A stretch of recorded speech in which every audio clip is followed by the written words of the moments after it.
Hi children, how are you? I am very happy to see you again.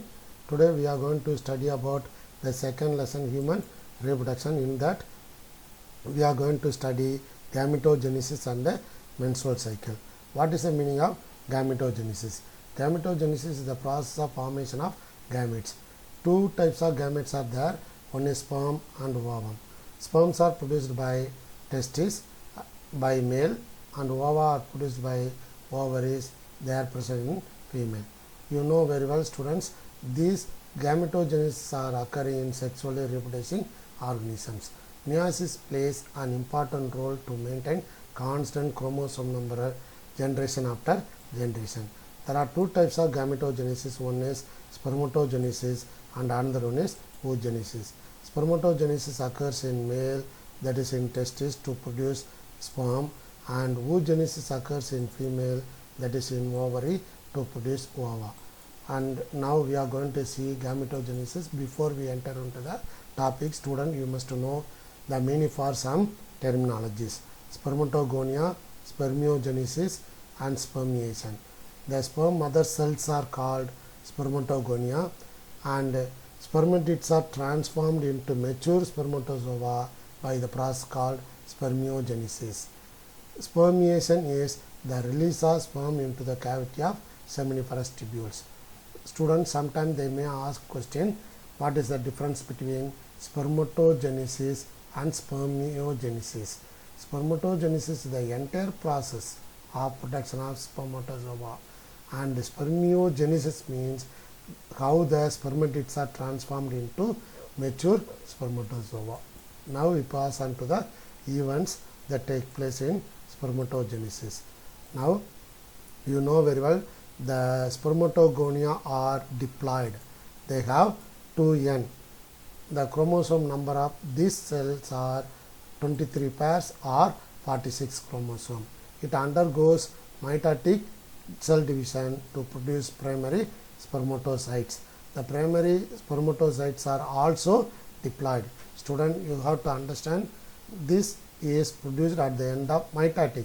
So mitotic division will not of the chromosome number, so that it produces the same set of chromosomes.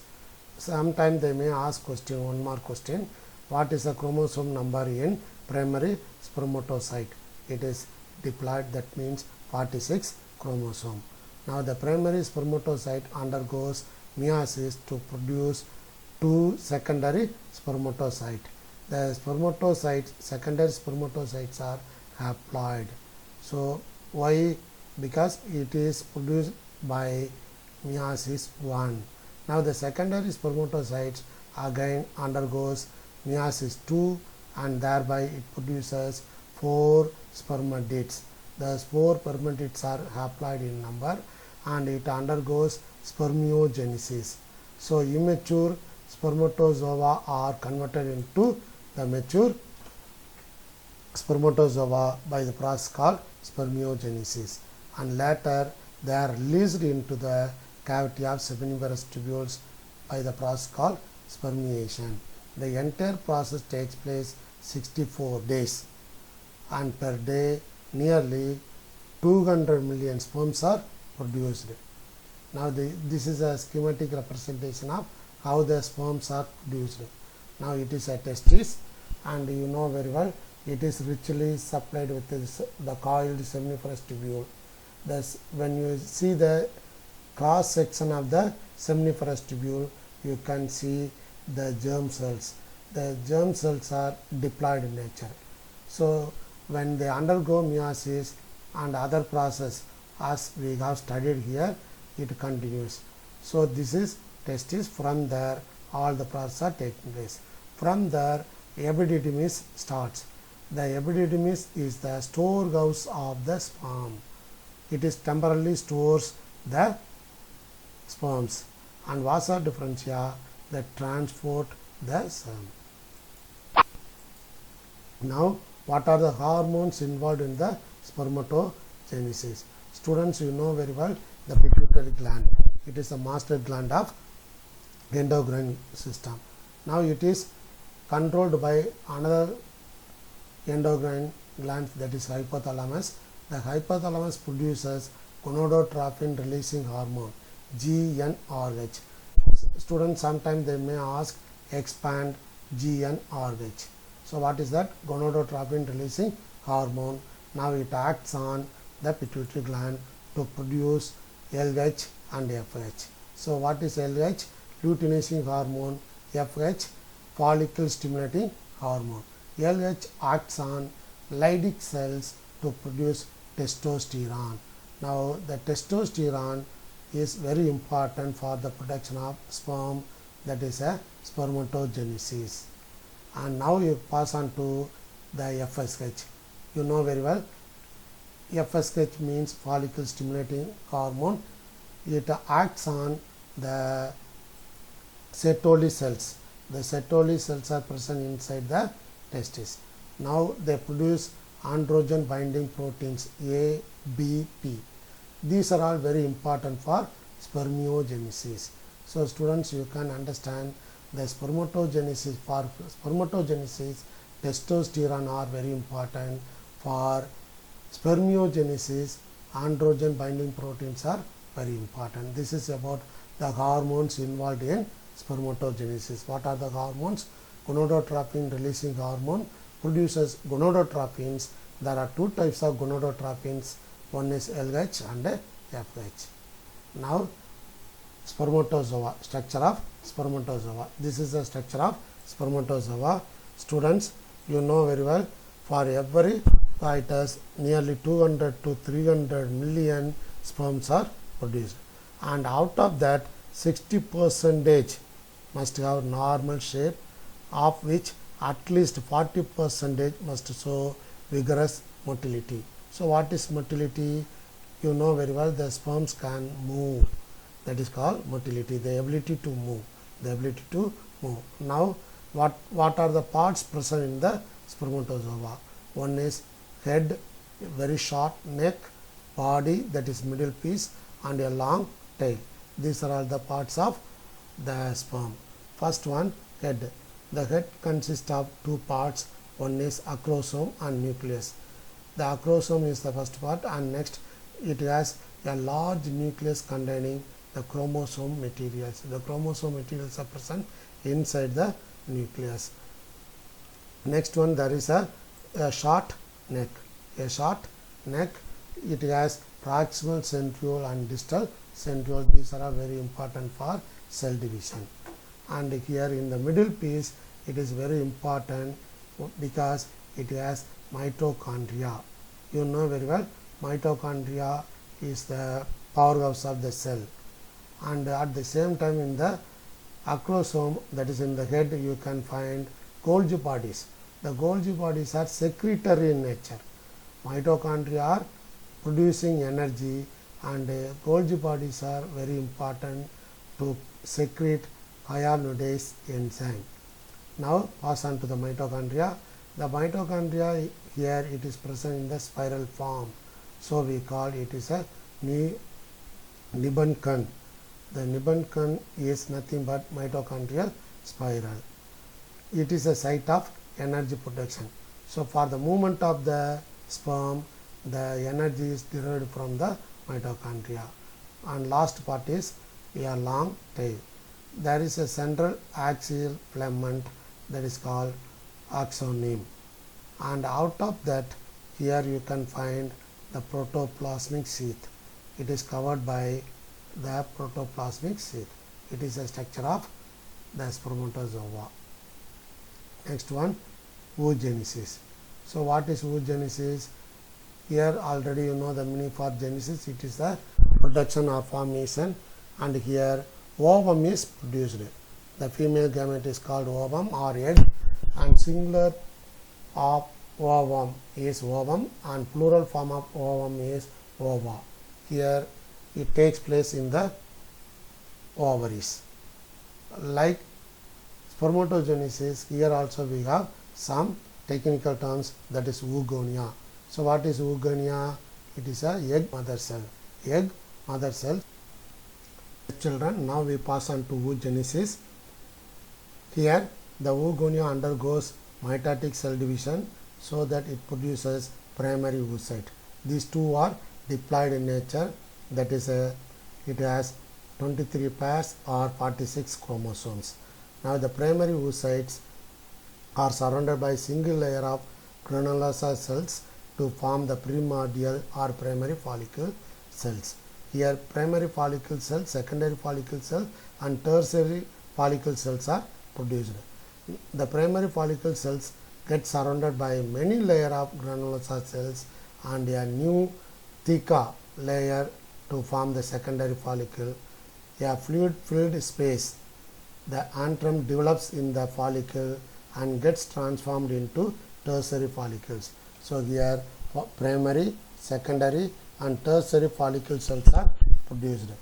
And after birth, you know very well, before birth itself the follicle cells are formed in the ovary. From birth to puberty, here there is a degeneration of the follicle cells, so that we can find only 60 to 80,000 follicles are left in each ovary after puberty.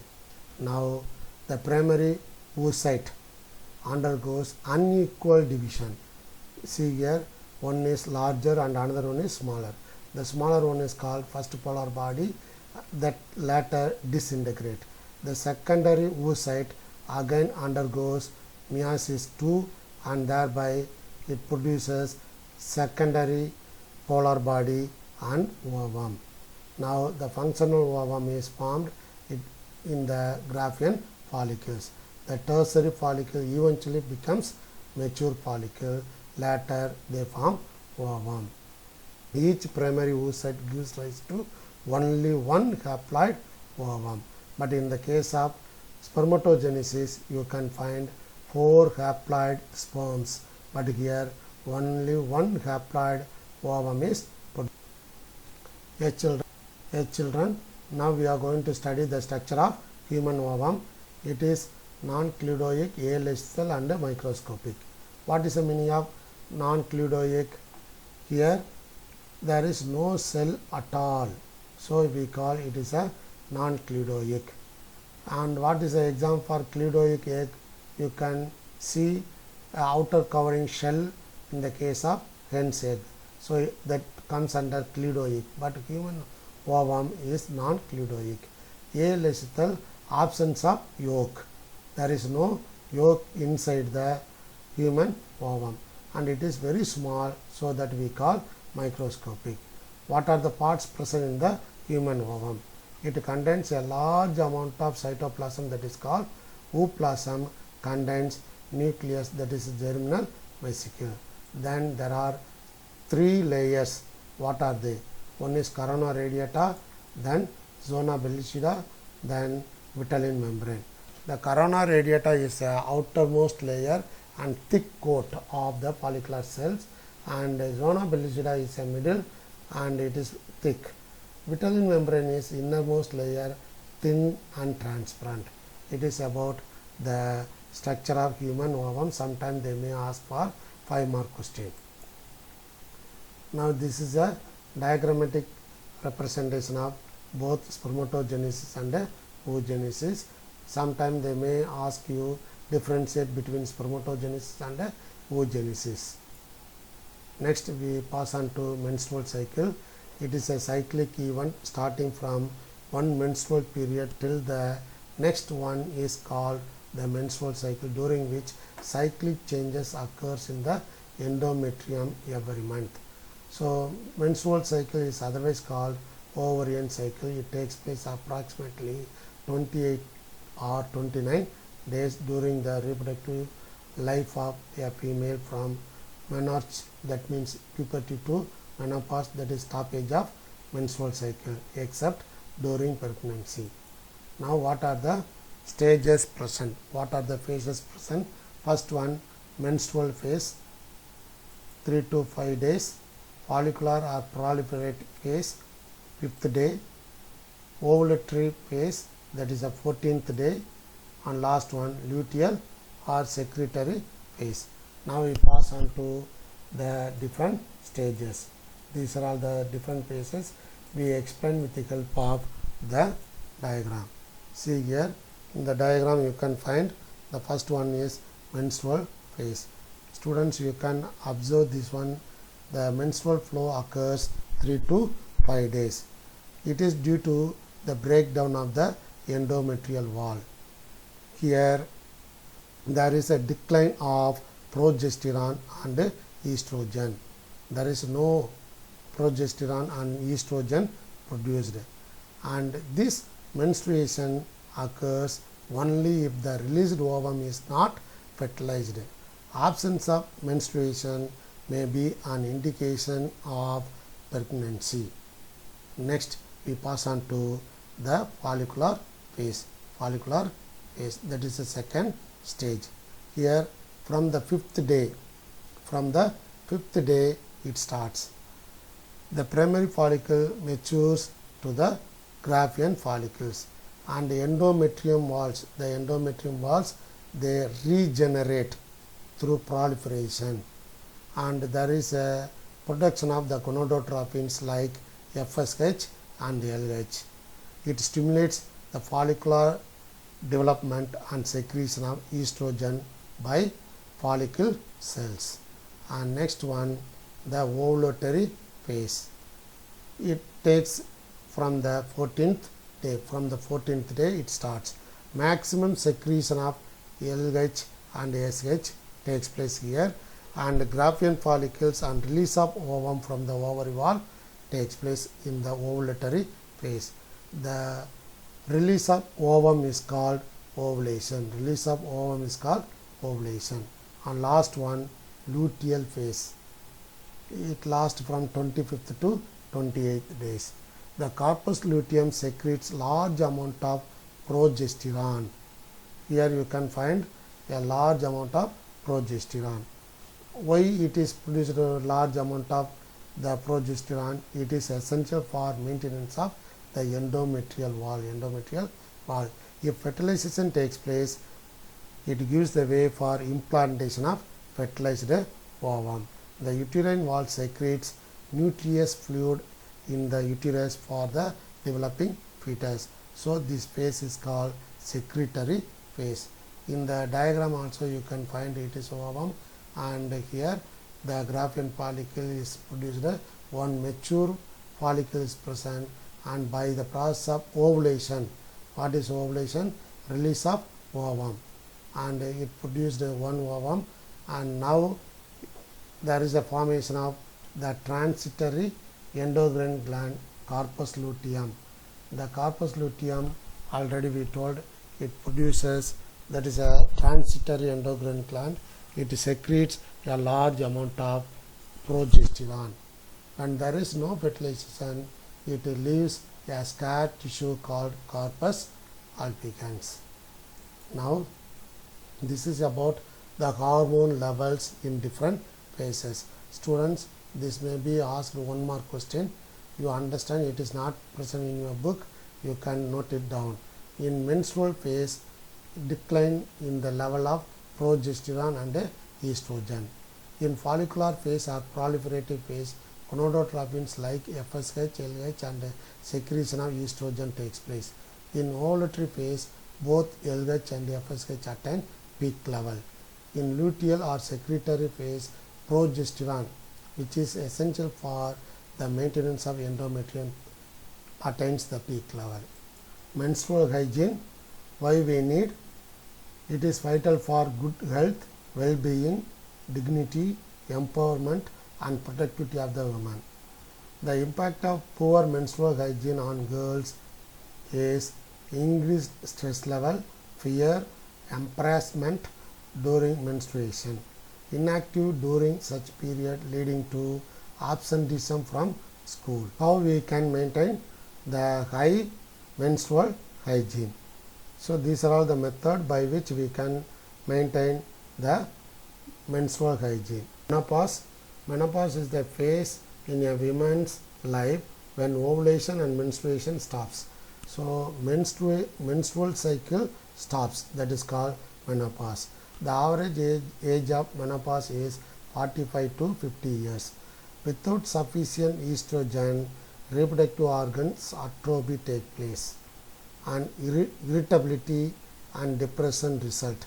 Skin blood vessels undergo intense vasodilation. So what is vasodilation? Here the vascular vessels, that is blood vessels, they dilate. Gradual thinning of skin and bone loss. Males have no equivalent to menopause. There is no menopause in male. It takes place only in female. Thank you, children. We see in next chapter. Thank you. Thank you very much.